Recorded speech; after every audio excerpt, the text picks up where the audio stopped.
Não consigo ir além do teu olhar. Tudo que eu consigo é imaginar a riqueza que existe dentro de você. O ouro eu consigo só admirar, mas te olhando eu posso a Deus adorar. Sua alma é um bem que nunca envelhecerá. O pecado não consegue esconder a marca de Jesus existe em você. O que você fez ou deixou de fazer não mudou o início, Deus escolheu você. Sua raridade não está naquilo que você possui ou que sabe fazer. Isso é mistério de Deus com você. Você é um espelho que reflete a imagem do Senhor. Não chore se o mundo ainda não notou.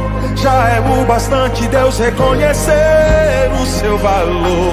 Você é precioso, mais raro que o ouro puro de Ofir. Se você desistiu, Deus não vai desistir. Ele está aqui pra te levantar se o mundo te fizer cair.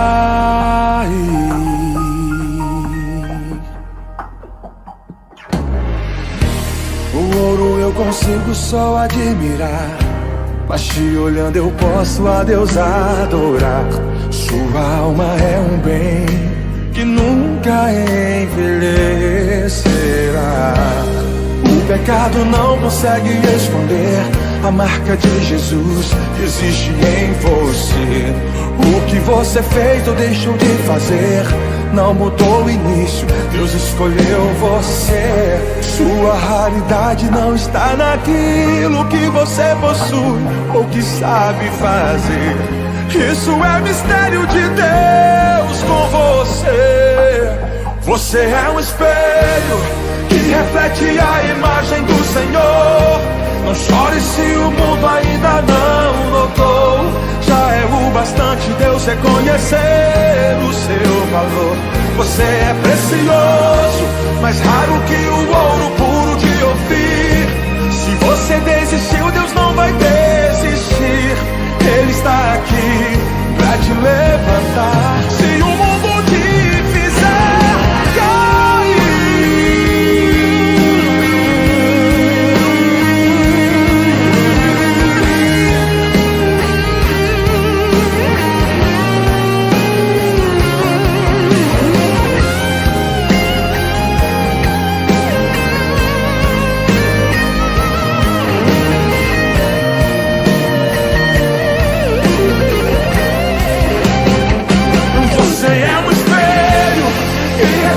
a imagem do Senhor.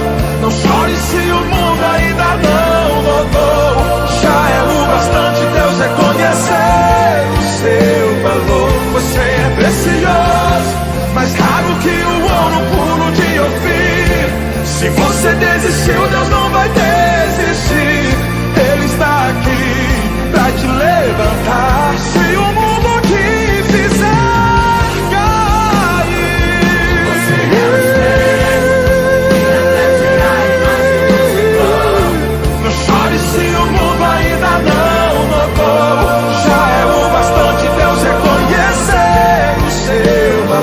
Você é precioso, mais raro que o ouro puro de Ofir.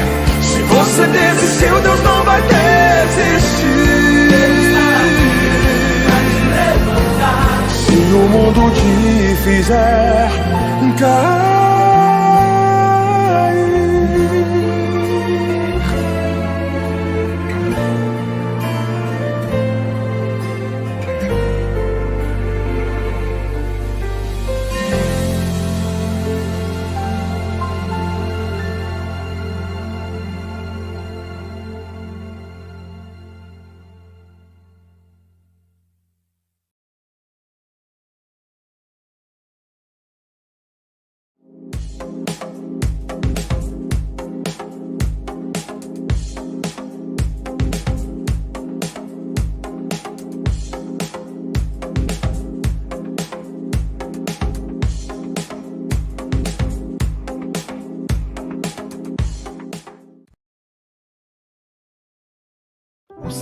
semeador saiu a semear a semente santa em cada coração. Mas na dura terra precisa trabalhar para pedras e espinhos arrancar e assim com vigor frutificar. O semeador saiu a semear a semente santa em cada coração. Mas na dura terra precisa trabalhar para pedras e espinhos arrancar e assim com vigor frutificar. Trabalha, Senhor, meu coração, na mente, vontade e emoção. Não quero assim permanecer. Desejo então me arrepender, a sua palavra obedecer. Essa é a minha oração. Remove as pedras, prepare a terra, cresce em mim, Senhor, faz-me frutificar.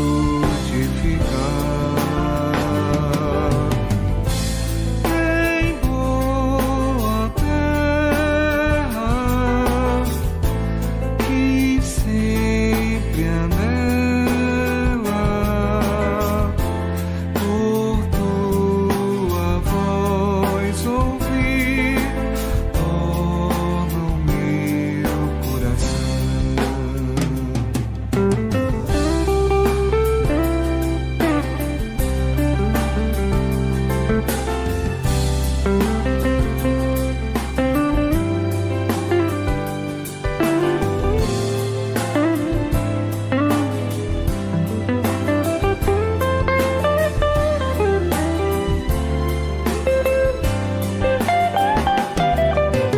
O semeador saiu a semear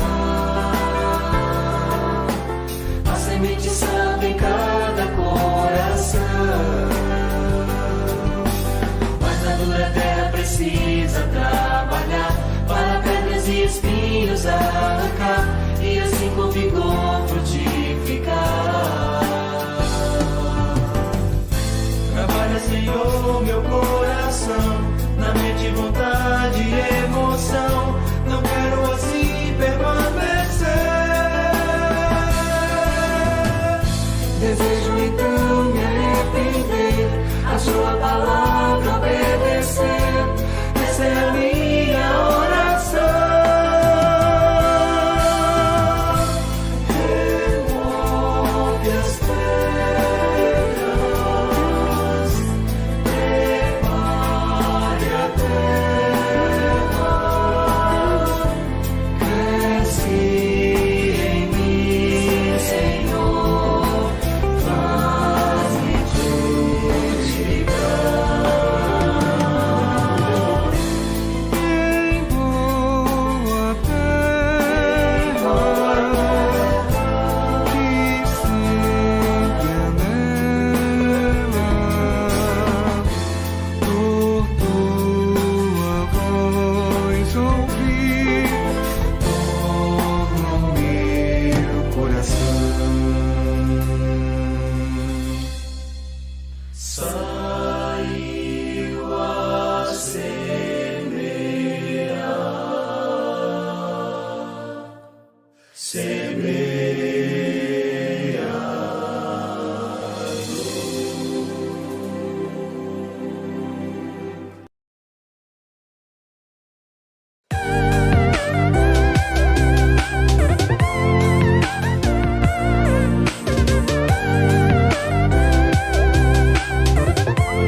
noite, sejam todos bem-vindos ao TV Semear. Me chamo Valdelice Borba e sou trabalhadora dessa casa. Estou encarregada hoje de fazer a preparação da reunião pública, mas primeiramente quero comunicar a todos que os nossos trabalhos estão de recesso, menos a nossa reunião pública e o nosso passe virtual. Vamos agora fazer a leitura do livro Fonte Viva, capítulo 114. Embanha tua espada.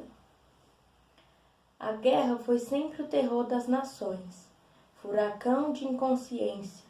Abre a porta a todos os monstros da iniquidade, por onde se manifesta. O que a civilização ergue ao preço dos séculos laboriosos de suor, destrói com a fúria de poucos dias. Diante dela surgem o morticínio e o arrasamento, que compelem o povo à crueldade e à barbárie, através das quais aparecem dias amargos de sofrimento e regeneração para as coletividades que lhe aceitaram os desvarios. Ocorre o mesmo dentro de nós, quando abrimos luta contra os semelhantes, sustentando a contenda com o próximo. Destruidora tempestade de sentimentos nos desarvora o coração. Ideias superiores e aspirações sublimes, longamente acariciados por nosso espírito, construções do presente para o futuro e plantações de luz e amor no terreno de nossas almas. Sofrem desabamento e desintegração, porque o desequilíbrio e a violência nos fazem tremer e cair nas vibrações do egoísmo absoluto, que havíamos relegado à retaguarda da evolução. Depois disso, muitas vezes, devemos atravessar aflitivas existências de expiação para corrigir as brechas que nos aviltam o barco do destino, em breves momentos de insânia. Em nosso aprendizado cristão, lembremo-nos da palavra do Senhor. Embanha tua espada. Alimentando a guerra com os outros, perdemo-nos nas trevas exteriores, esquecendo o bom combate que nos cabe manter em nós mesmos. Façamos a paz com os que nos cercam, lutando contra as sombras que ainda nos perturbam a existência, para que se faça em nós o reinado da luz. De lança em riste, jamais conquistaremos o bem que desejamos. A cruz do Mestre tem a forma de uma espada, com a lâmina voltada para baixo. Recordemo-nos, assim, que, em se sacrificando sobre uma espada simbólica, devidamente ensarrilhada, é que Jesus conferiu ao homem a bênção da paz, com felicidade e renovação.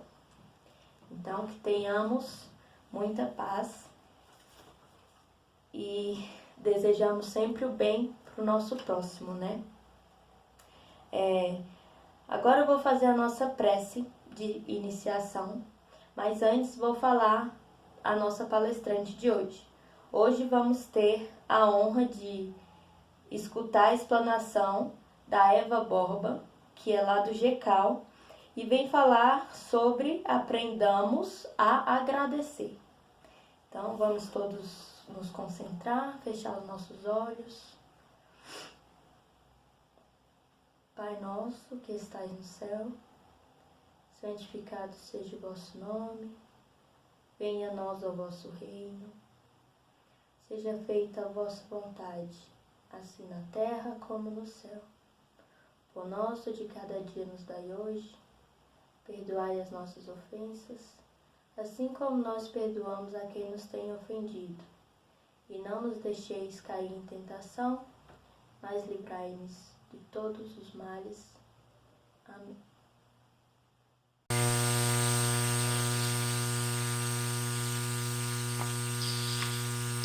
Boa noite a todos. Nosso agradecimento por estar aqui, tendo mais essa oportunidade de trabalho e de refletirmos juntos sobre tantas lições importantes que essa doutrina nos traz. E o estudo, a reflexão da noite de hoje, vai ser baseado nesse capítulo do livro da Esperança, no domínio das provas, de Emmanuel. E nesse capítulo, Emmanuel ele começa trazendo uma imagem de um pai que cria o seu filho em uma redoma, livrando de qualquer dificuldade. Ele não frequenta a escola, ele não vai à rua, ele não tem amigos, para que, segundo essa concepção deste pai, livrá-lo das dificuldades, dos desgostos da vida.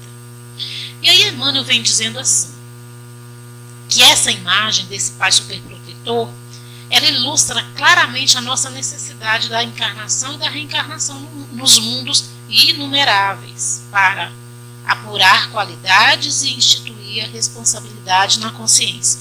Então, olha só, Emmanuel já está nos trazendo aqui um conceito importante para aprofundarmos o nosso pensamento, de que a reencarnação e essas lutas, essas dificuldades, que são as provas, elas são imprescindíveis para o nosso progresso. Então, são muito importantes.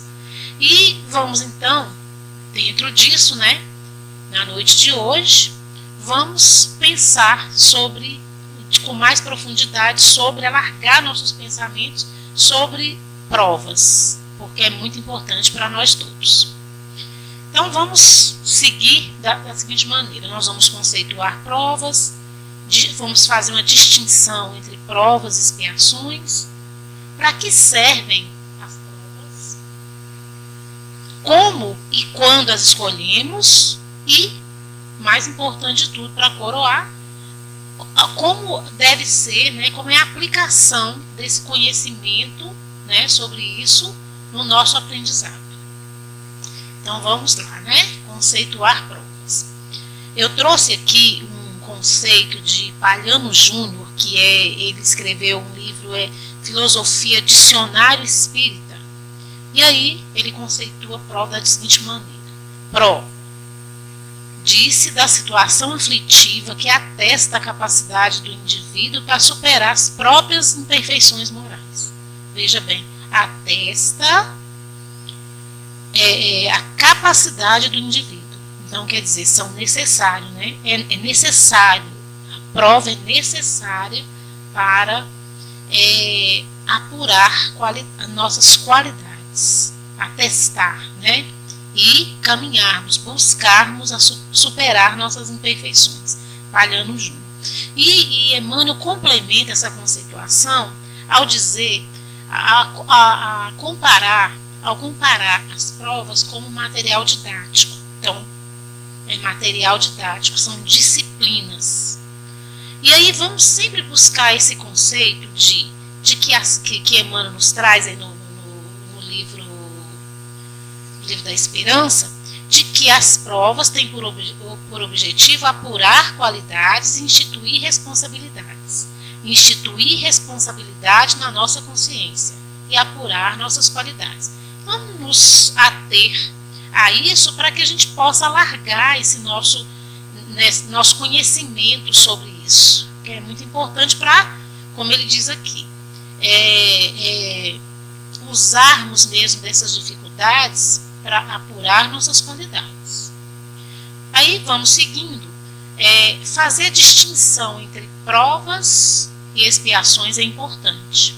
E aí a gente vai buscar aqui no Emmanuel, no Consolador, na questão 246, que Emmanuel vai tratar disso mesmo.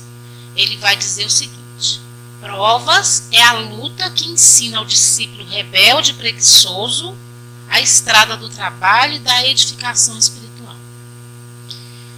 E expiação? Aí Emmanuel é bem objetivo. é a pena imposta ao malfeitor que comete um crime. Então vejamos que a prova, já está dizendo, a prova ensina ao discípulo rebelde e preguiçoso a estrada do trabalho. E a expiação é a pena imposta ao malfeitor que comete um crime. E a gente vai aprofundar um pouquinho no que seja crime, né? Que é como diz Emmanuel, crime é o quê? É o mau uso do nosso livre-arbítrio. É o mau uso voluntariamente feito por nós. Então, nós estamos num planeta de expiações e provas, não é isso? Então, os habitantes deste planeta estão aqui nesses dois conceitos, características, né?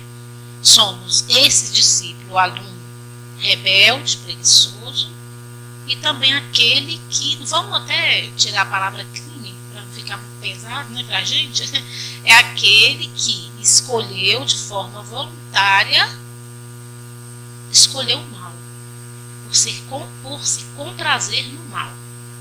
E aí, mais adiante, nós vamos ver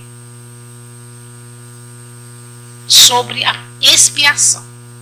Para também tirarmos essa conotação de expiação como castigo de Deus. E veja bem, Deus não castiga seus filhos.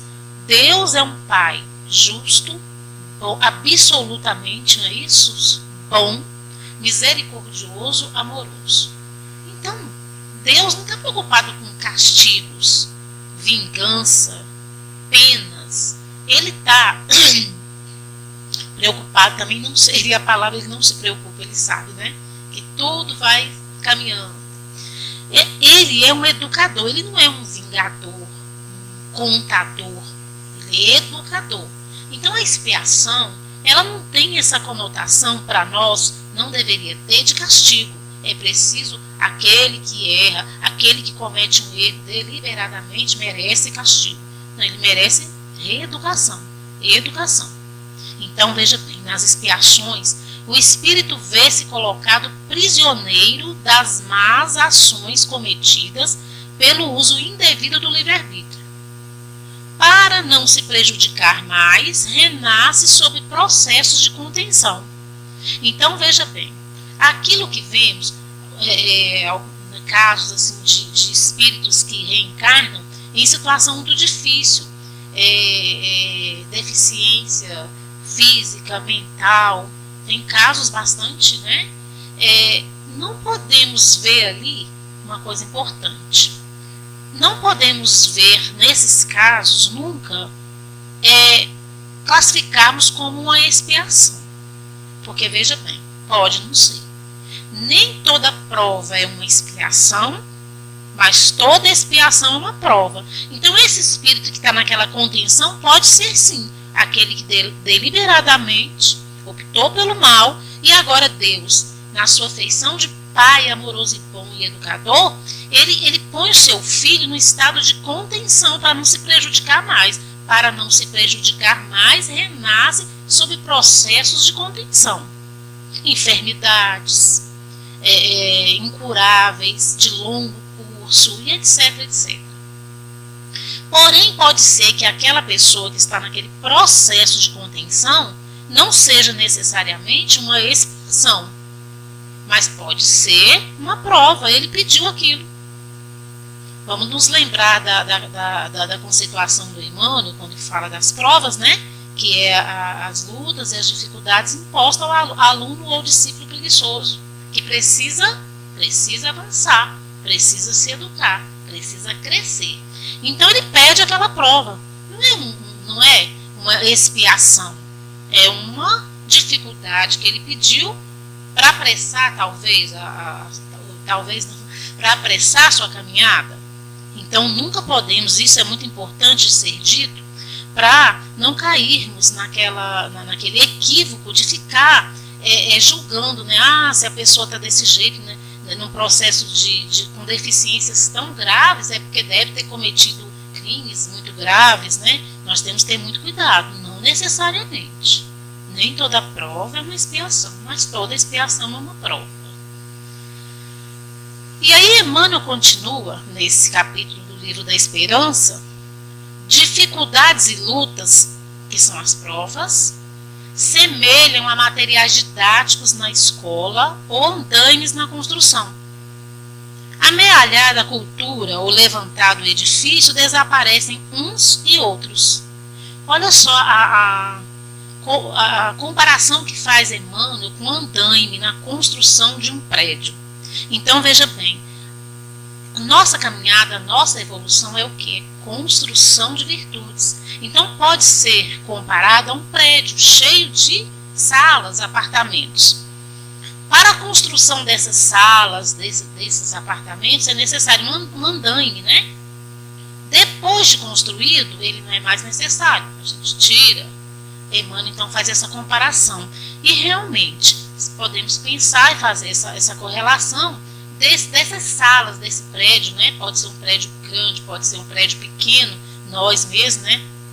Temos que optar por um prédio pequenininho e construindo aos poucos as nossas virtudes, não é isso? E o andame, esse material didático, são as provas, são as dificuldades, são os desafios.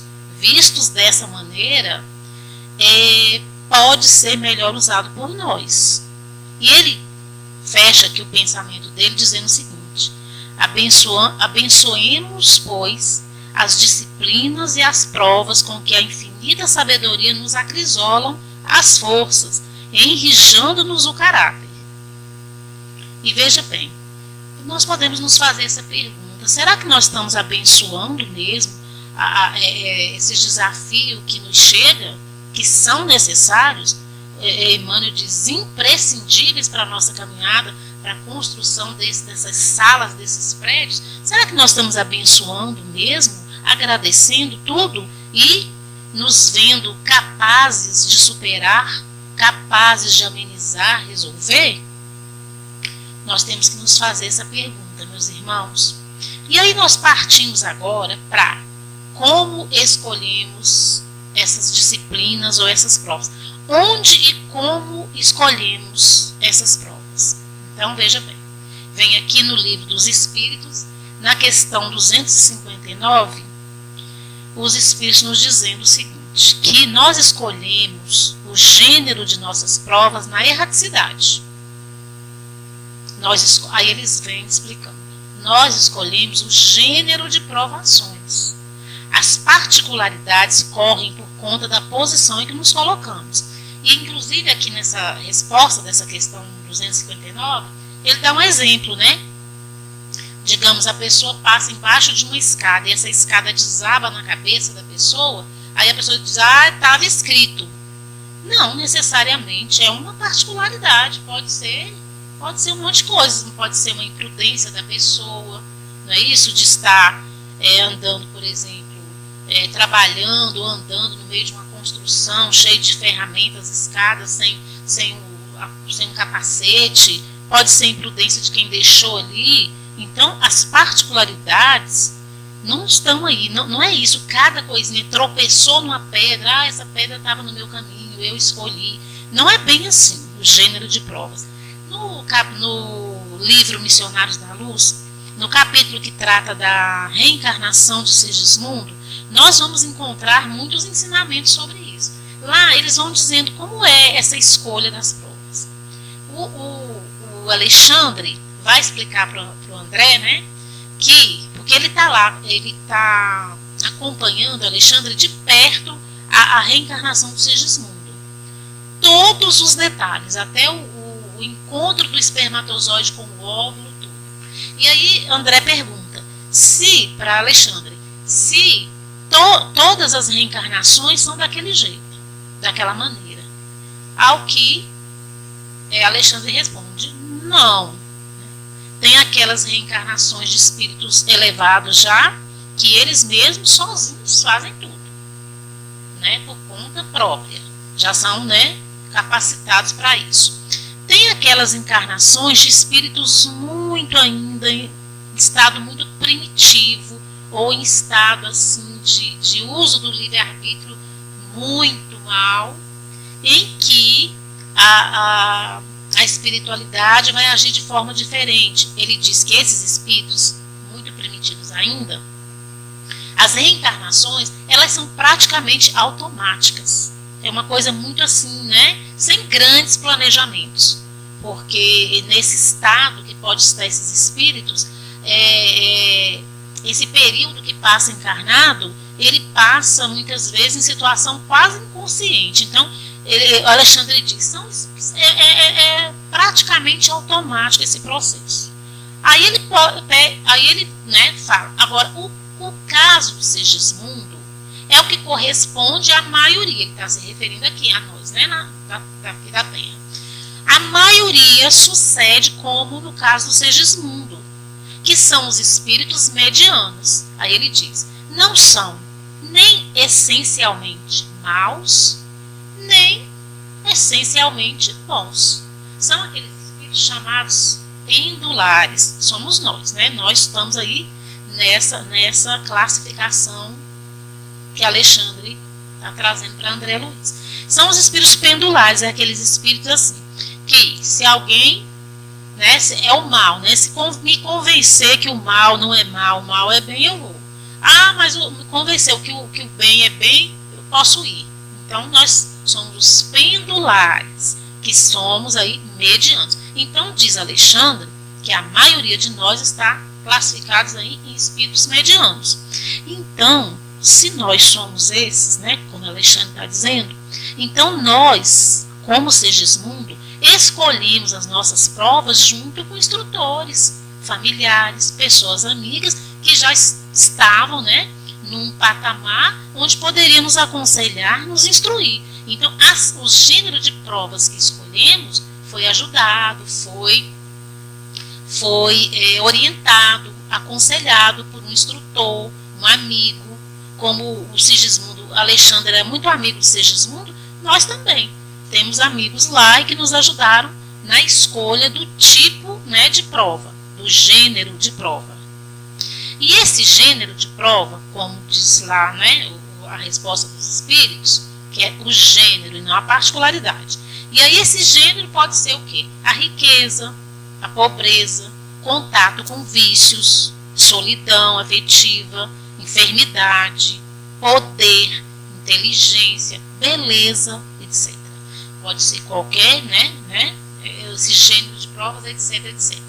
Então, escolhemos, digamos, a prova da riqueza. A prova da riqueza, segundo os espíritos, na nossa condição de espíritos medianos, é a mais perigosa. Porque o dinheiro traz poder. E o poder, né, pode nos cegar com muita facilidade. Mas a pobreza também pode ser muito difícil, porque a pobreza é para nos ajudar a paciência, a resignação, e pode ser que naquelas particularidades lá, falada naquela questão, possa nos levar a falir. Aliás, isso acontece, infelizmente, com muita frequência. Contato com vícios, né? Então, tem até uma pergunta, né, que Kardec faz aos espíritos, mas como é que pode Deus permitir que alguém que tem uma fraqueza, por exemplo, com vícios, por exemplo, a pessoa é alcoólatra, né? O espírito. Como ele pode nascer no meio de alcoólatras também? Como assim? Será que isso aí já não é queda certa? Ao que os espíritos respondem. Não necessariamente. Ele pode renascer num ambiente de vício e resistir a isso. É possível, sim. Ele sempre é capaz de resistir. Aí tem uma pergunta, Kardec também faz, mas ele nascendo já com fraqueza nos vícios, e nascendo no ambiente de vícios, não pode ser um arrastamento irresistível? Ao que os espíritos respondem. Arrastamento, sim. Irresistível, não. Então, é possível resistir. E mesmo que esse espírito não resista, eles continuam dizendo, vai lhe servir de aprendizado essa queda. E também tem casos, que Alexandre também vai explicando para André, de que o espírito pode dizer, não, eu quero renascer num ambiente de vício para poder testar, né? Eu já me sinto forte. Porque, evidentemente, né, meus irmãos, provas não é aquela que a gente já se sente forte, né? Não, eu já, né, essa virtude eu já concretizei dentro de mim. Então eu não preciso mais ser provado. A gente vai ser provado naquilo que nós não construímos ainda, não sedimentamos ainda dentro de nós, né? E aí, ele vai perguntando, Alexandre vai discorrendo sobre isso, que pode acontecer assim, que eu até achei assim, quando eu estava estudando, há um tempo, um estudo sistematizado, eu falei, mas como assim, né? A pessoa está sabendo, os instrutores estão sabendo que a pessoa não dá conta e deixa aí, né?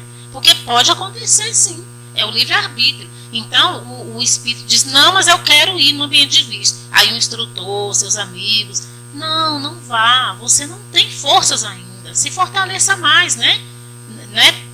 Ou escolha, você pode escolher outro ambiente, vá para uma família mais, né? Uma família onde não existe esse tipo de vício e tal. Não, mas eu quero ir porque eu sei que eu dou conta.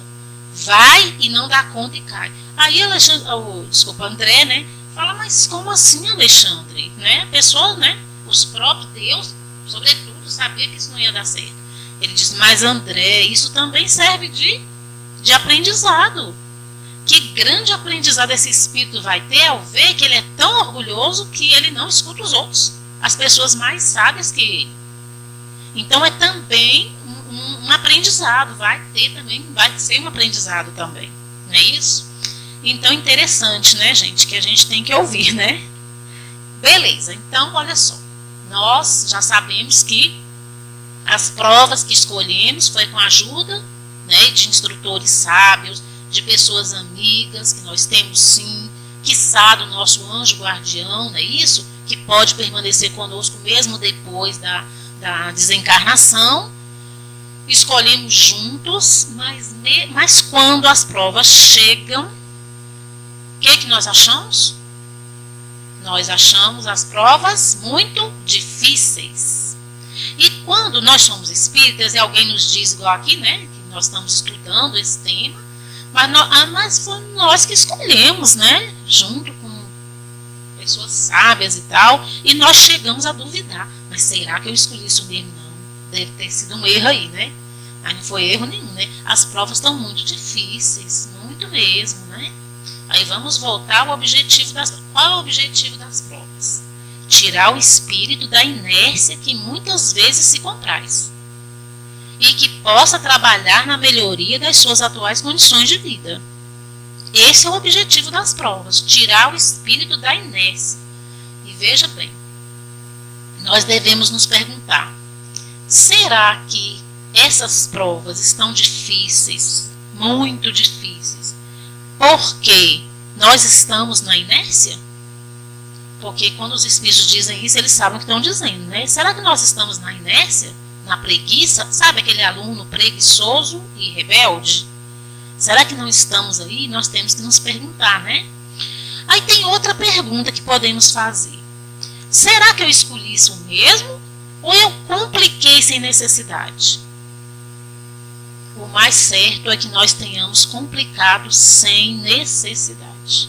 Estamos tendo mais provas do que deveríamos, do que precisaríamos, não precisaria daquilo ali. Mas nós estamos, porque nós estamos complicando. Isso lá no capítulo 5º do Evangelho segundo o Espiritismo, Bem-aventurados os aflitos, tem dois itens. Um que se chama causas anteriores das aflições e o outro, causas atuais das aflições. E os Espíritos nos dizem o seguinte, que a resposta é sim, nós complicamos sim, bastante tudo que escolhemos, bastante mesmo. Eles dizem as causas atuais das aflições, eles vão listando muito. Eu trouxe aqui algumas só pra gente, tirei de lá. As anteriores, mas eu vou começar pelas anteriores. Eles dizem assim, a grande maioria das causas de aflições são atuais. Quer dizer, são daquelas particularidades que já nos disse lá, né, que nós já falamos lá atrás, aquelas particularidades. Eu escolho um gênero de provas, mas não as particularidades. Essas particularidades é que está pegando, é que está aumentando muito sem necessidade. Aí eles dizem o quê? As anteriores é o quê? Flagelos naturais, enfermidades de nascença, perda de entes queridos, até eles fazem um destaque, perda de entes queridos, que é o arrimo da família, né?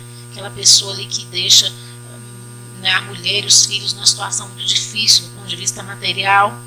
Acidentes sem nenhuma possibilidade de previsão.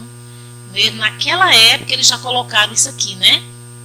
Porque sofremos um acidente, nossa, isso estava escrito que ia ser assim, né? É uma prova, deve ser para alguma coisa de uma vida anterior. Mas como é que estava? A pessoa às vezes está dirigindo embriagado, em drogadição, alta velocidade, sem nenhuma previdência, né? Então, acidentes que não tenha nenhuma possibilidade de previsão. Está lá no capítulo 5. Reveses da fortuna. Olha, são poucos, né? Quer dizer, a pessoa tem... acontece ali, né? Um revés, né? Na vida material, a pessoa perde tudo, perde o emprego, perde tudo. Né? Então, veja bem. Agora vamos para as atuais, né? Porque essa é a mais importante para nós, né? Para que a gente possa, né, sair daqui hoje bem educado sobre isso, né? Então, olha só a listagem que eles fazem, né? E lembrando que eu não peguei todas. Imprevidência, que pode estar lá naquelas particularidades, a minha imprevidência tá causando, né, a minha dificuldade sendo dilatada pela minha imprevidência, o orgulho, o egoísmo, esse aqui em primeiro lugar, a ambição desvairada, falta de ordem, mal proceder, quer dizer, olha, vamos lá para o livre-arbítrio, más escolhas, né? Desejos sem controle, aquela coisa, né? Sem controle nenhum, a vaidade, os excessos de toda ordem, indiferença, etc, etc, etc. Vale a pena, meus irmãos, ir lá para ver essas causas, né? Das atuais aflições. Quer dizer, não tem nada a ver com que, porque eu fiz isso, fiz aquilo na vida passada. Tem a ver aqui com as nossas resoluções de agora. Poderia ser bem menos, né? Mas aí, olha só, a gente vai fazer uma pergunta que a gente sempre faz, né? É possível amenizar essas provas? Abrandá-las? É possível anular? Até anular as provas?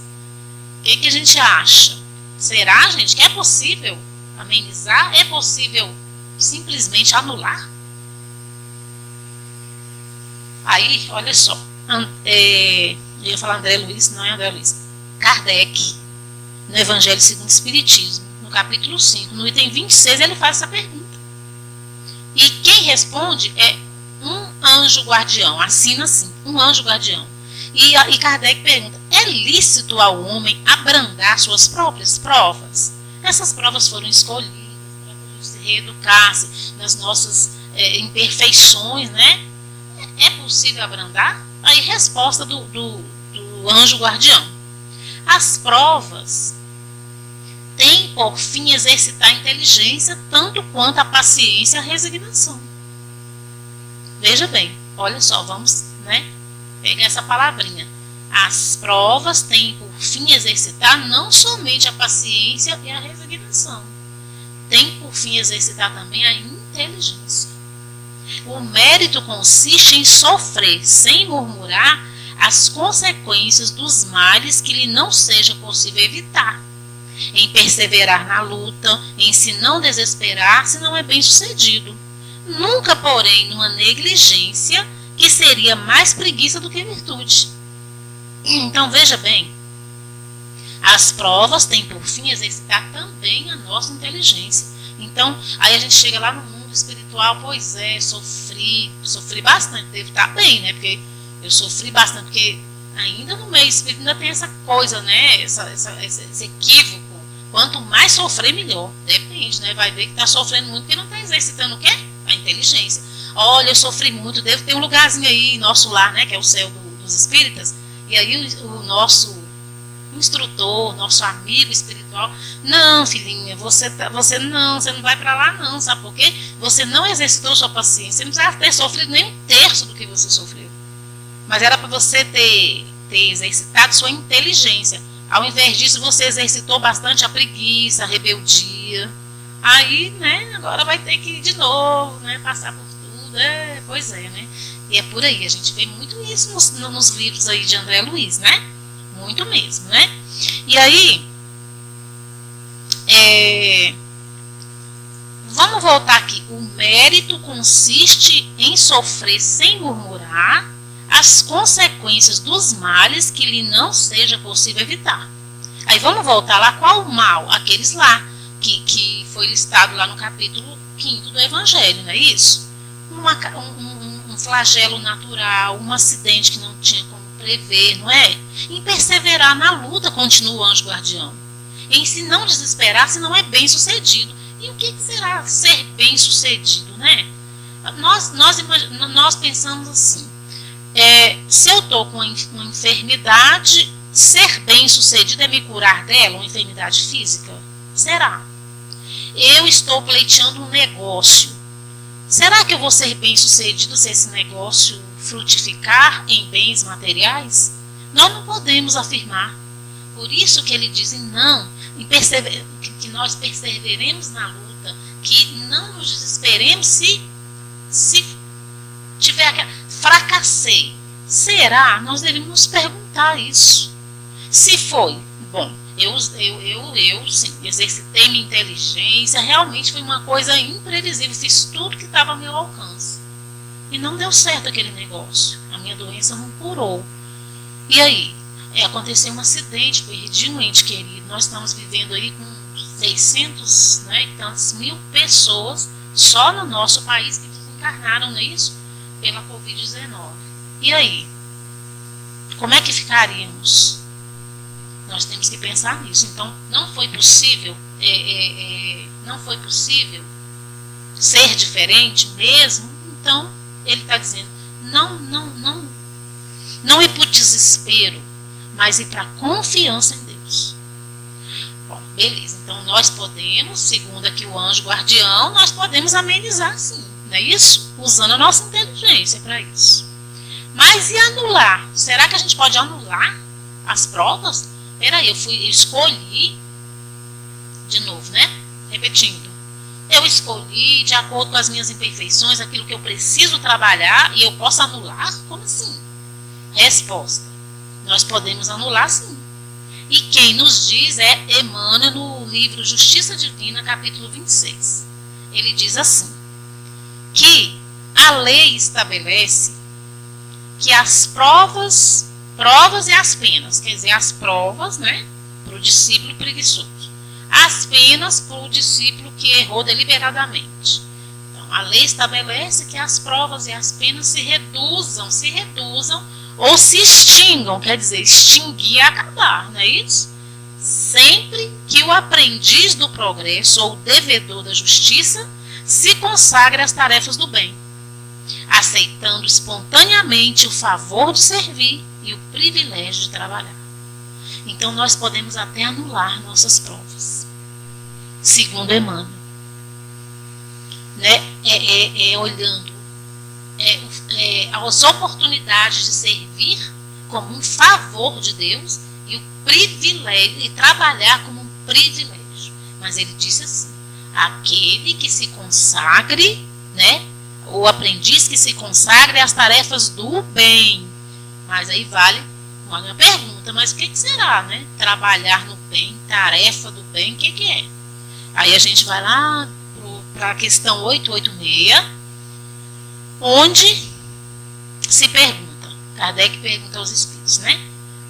O que seria caridade, né? O verdadeiro sentido da caridade, como entendia Jesus? E ele vai responder, benevolência para com todos, indulgência para as faltas alheias, perdão das ofensas. Então, olha só, para que a gente possa abrandar ou extinguir, reduzir, abrandar ou extinguir nossas provas, é fazer tudo que nos chega, cumprir os nossos deveres com benevolência, indulgência e perdão. Fazer tudo o que tivermos que fazer, até uma tarefa muito simples, como seja a nossa higiene física, escovar os dentes, tomar banho, com bondade, com indulgência.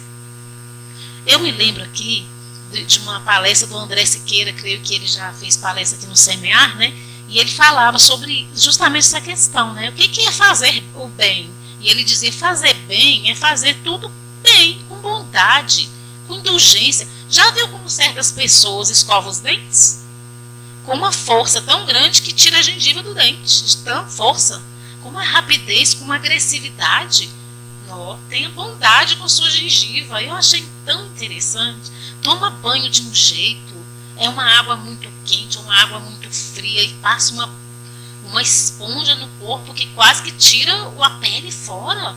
Nossa, está faltando bondade. Então, tudo que fizermos para que nós temos, né, essa oportunidade, sim, de abrandar, reduzir ou extinguir nossas provas nessas tarefas, quer dizer, executando nossas tarefas com bondade, indulgência e perdão. Mas aí nós podemos dizer também, né? Nossa, mas perdão tá difícil. Nossa, não dá. Realmente, pode ser que sim. Pode ser que a gente tenha que dizer para nós mesmos, admitir para nós mesmos que certas coisas nós ainda não conseguimos perdoar. E isso é muito saudável. Imagina, eu sou espírita, eu perdoo tudo. Nós não perdoamos tudo não. Aliás, muitos de nós, quase nada. Nós não estamos capazes ainda não. A gente fala, nossa, isso aí eu vou ter que, sabe o quê?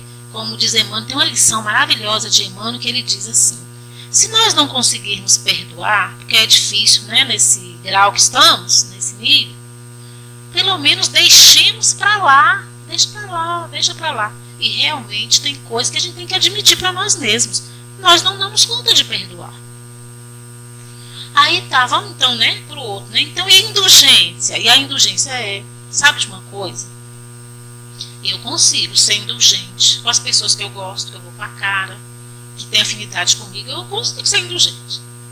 Mas eu não consigo muito, sabe, com aqueles casos em que me choca, certos crimes, certas pessoas da família, o meu marido, não meu marido, não, meu não.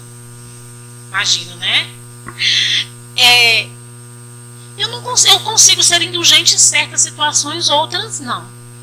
E aí eu vou dar um exemplo aqui, de que meu mesmo, desculpe o exemplo pessoal. Quando houve aquele morte daquela menina chamada Isabela Nardoni, que era o pai Alexandre Nardoni, a mulher dele, né, e a menina, enfim, pelo que parece, né, eles jogaram a menina da janela, né, a menina talvez já estivesse morta, foi agredida, etc. E aquilo foi uma comoção geral, e as pessoas, espírita, evangélica, católica, né, as pessoas diziam, nossa, mas esse aqui merecia sofrer muito na cadeia. Olha que crime bárbaro, como é que mata a própria filha, olha só, e tudo. E aí, eu resolvi exercitar algo que eu aprendi com um palestrante, que eu não lembro mais quem foi, mas eu lembro desse ensinamento claramente. Ele dizia assim, para exercitarmos a indulgência, vou propor aqui um exercício. Diante de certos criminosos, de certas falhas dos nossos irmãos, tentemos fazer de conta que ele é nosso filho, e se fosse o nosso filho. E aí, nesse caso, eu consegui. Eu olhei para aquele Alexandre Nardoni, eu nunca esqueci. Eu olhava para ele, eu coloquei o nome dele no nosso livro de radiação anos e anos. Eu olhava para ele, gente, eu sentia uma piedade, sabe? Eu pensava, e se fosse meu filho? Eu ia dizer, não, deve ter acontecido alguma coisa, ele deve ter ficado nervoso na hora, bateu com muita força na menina, a menina bateu a cabeça em algum lugar, mas, nossa, ele não merece ser torturado até a morte, ele merece uma chance de cair em si, de se reeducar e de alguma maneira, né, resgatar tudo isso. E deu certo. Mas confesso aos irmãos que em alguns casos eu consigo fazer de conta que é meu filho, outros eu não consigo não. Aí eu vou para o outro, que é a bondade. Quando Jesus diz, ou quando os Espíritos responderam, dessa forma, bondade, indulgência e perdão, eles estavam nos ensinando que isso é um processo. Nós não podemos começar, peraí, eu vou começar perdoando, depois eu vou para a indulgência, depois eu vou para a bondade. Não vai dar certo. A gente começa pela bondade. E isso, meus irmãos, pode ser possível para nós. Fazer tudo, olhar tudo buscando um olhar de bondade. Porque Deus, os espíritos, nosso anjo guardião, eles sabem que nós não conseguimos ainda esse processo, não conseguiremos esse processo todo nessa encarnação, não. Nós vamos conseguir a indulgência para alguns, nós vamos conseguir perdão, conseguir perdoar isso ou aquilo, mas eles esperam de nós um pouco mais de bondade.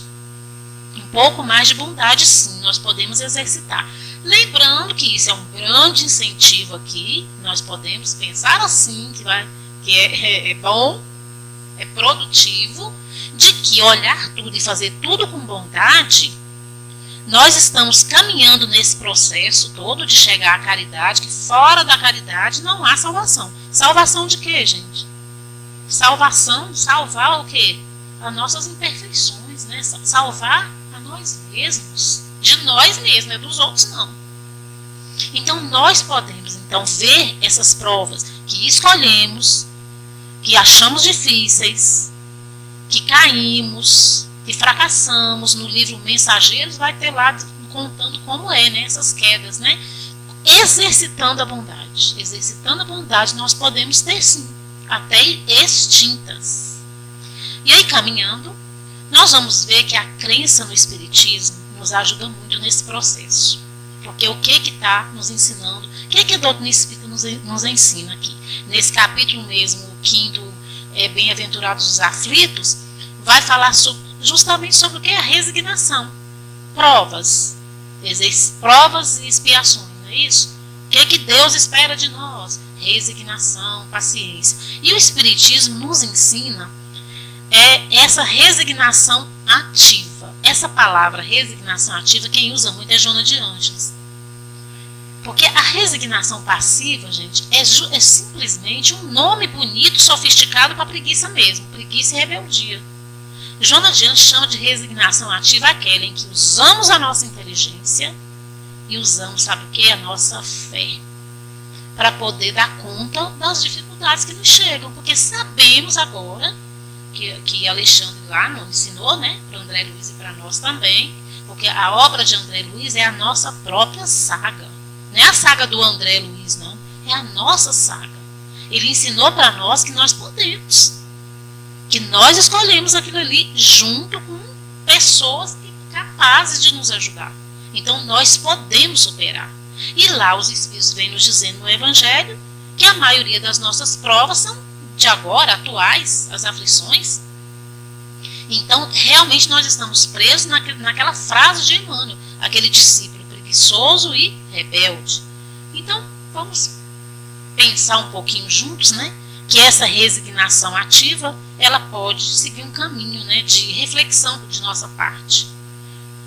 Na observação, observar nossas dificuldades, nossas provas, tentar compreendê-las nesse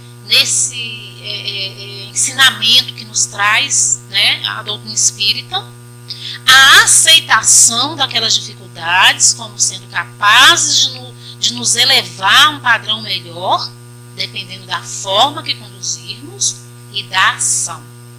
E para a ação nós precisamos de duas coisas: oração e meditação. A oração se diz assim, que quando oramos, falamos com Deus. Quando meditamos, Deus fala conosco. No capítulo do Evangelho, Pedi e obtereis, eu vou sintetizar bem, né? Que os Espíritos nos ensinam assim. Se você pedir a coisa certa, você vai receber. E qual é a coisa certa? Porque a doutrina espírita é um roteiro, né, detalhado. Você pode pedir com certeza algumas coisas que você recebe abundantemente. E aí ele diz: coragem, discernimento e bons conselhos. Você recebe. Para quê?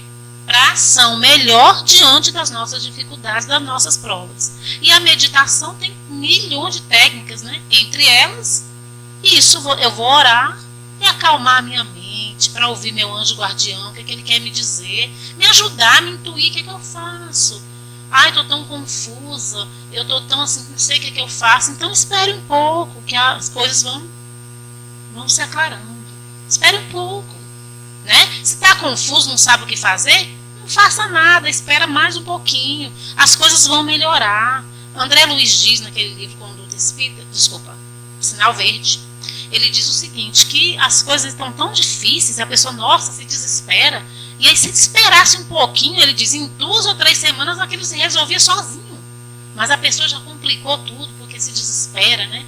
Falta confiança em Deus, em si mesmo, nos bons conselhos que chegam. Nesse momento, meus irmãos, a gente está se encaminhando para a nossa conclusão, e nesse momento nós vamos ver aqui, assistir um vídeo, esse vídeo vai estar corroborando tudo isso que nós falamos aqui, alinhavando, costurando tudo que nós dissemos aqui. Então nós vamos ver esse vídeo, que é 2 minutos e pouquinho, e aí a gente conclui de vez a nossa fala. O termo mais correto para caracterizar a pessoa que nasce com alguma deficiência ou que adquire a pessoa com deficiência, porque a pessoa vem antes da sua deficiência. Eu sempre preferi que me chamassem de deficiente, porque não é afronta. Essa é uma característica, não é uma condição pra mim. Eu não sou condicionada a ter alguma coisa. Eu simplesmente tenho. A deficiência é dádiva. Pra mim é uma dádiva. Não é algo que me veio por acidente. Não existe acidente. É assim que vem. É assim que está presente no meu corpo. E não é por isso que eu sou uma pessoa mais ou menos evoluída. Eu sou uma pessoa como qualquer outra. E a gente está aqui nesse mundo por um motivo. E esse motivo é aprender e ensinar. Aprender consigo e com os outros e ensinar para si e para o outro. Creio que é esse o sentido de estarmos aqui. Se estamos aqui e não aprendemos conosco, de que adianta estarmos aqui? A deficiência não é um mal, é simplesmente uma característica. Qualquer um pode nascer com deficiência ou ficar com alguma deficiência.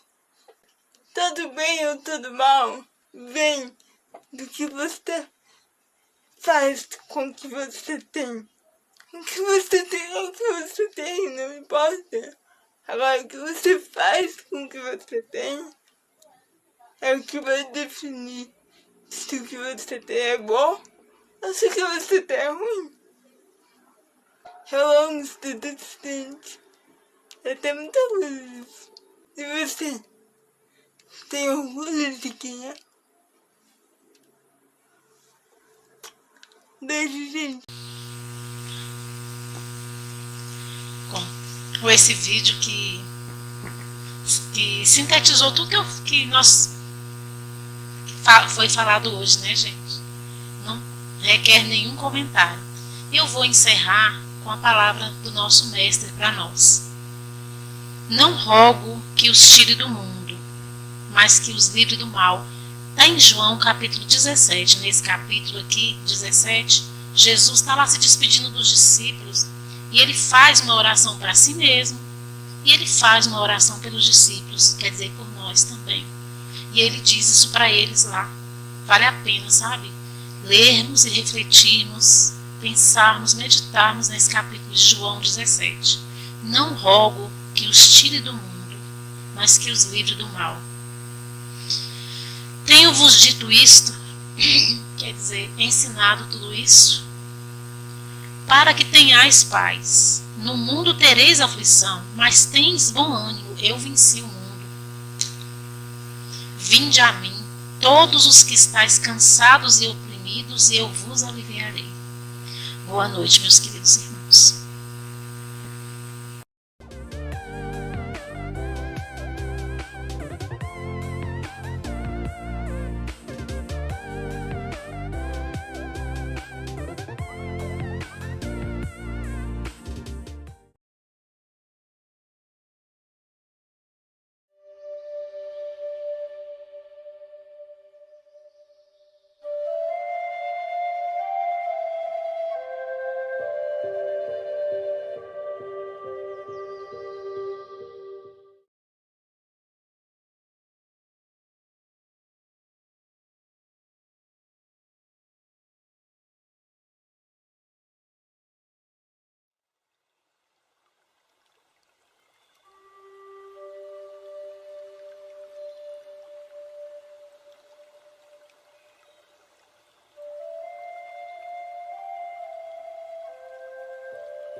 A paz de Deus esteja nesse ambiente.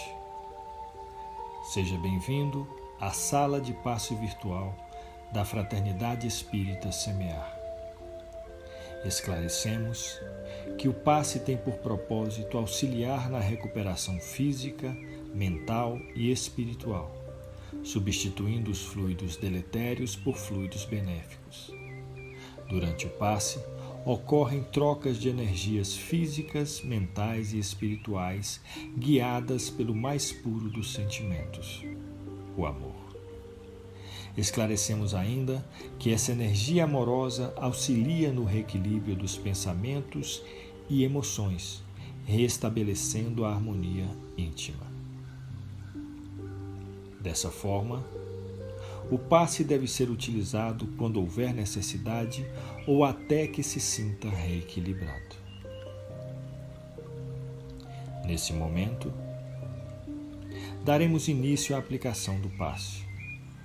Por favor, pedimos que em um ambiente tranquilo se coloque de forma confortável, feche os olhos e respire de maneira branda e serena, para que dessa forma possamos sentir a presença do nosso Deus de amor, Senhor da vida e da misericórdia. Senhor Jesus, irmão amado, o qual nos sintonizamos nesse momento, mentores espirituais dessa casa, rogamos que nesse momento desça sobre todos nós os fluidos salutares e benéficos necessários ao nosso reequilíbrio do corpo físico, mental e espiritual. Senhor meu Deus, permita que os bons espíritos que me cercam me amparem nos momentos de dificuldade, que eu tenha a força necessária para continuar a caminhar no sentido do bem, do amor e da caridade. Traz, Senhor, a cura para os males do corpo e da alma. Mas se não for o momento, traz o refrigério necessário para que eu continue a caminhada. Que os nossos amigos espirituais possam visitar os nossos lares, abençoando a cada um em que lá se encontra, trazendo a alegria de viver, a paz, a harmonia, e que cada um possa celebrar o amor do Mestre Jesus em seus corações. Que também os mentores espirituais possam visitar nossos ambientes de trabalho, visitando a cada canto, levando a tranquilidade, a fraternidade e a serenidade.